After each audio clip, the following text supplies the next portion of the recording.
Hi, this is John Toberman from JAX Grease Research and Development. And this is Brendan Hanrahan, Technical Support Chemist here at JAX. We are here today to talk about proper greasing of bearings. Is simply filling a bearing full of grease enough?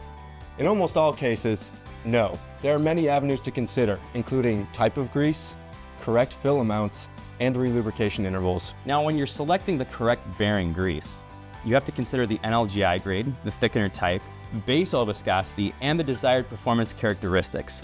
These are all going to be dependent on the bearing's environment.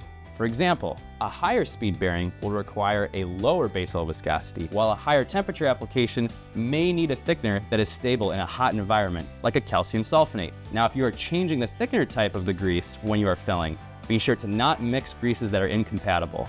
For correct initial fill amounts, always follow the bearing manufacturer's guidelines. If unavailable, you can follow these rules. Measure the width and outer diameter of the bearing in inches and multiply by 0.114.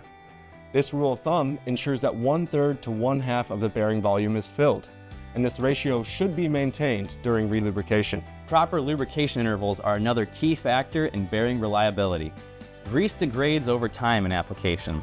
Analyzing your grease to determine levels of oxidation and contamination or loss due to shear can help determine optimal relubrication timing. For more information regarding greasing a bearing and all your grease product needs, contact your JAX sales representative today.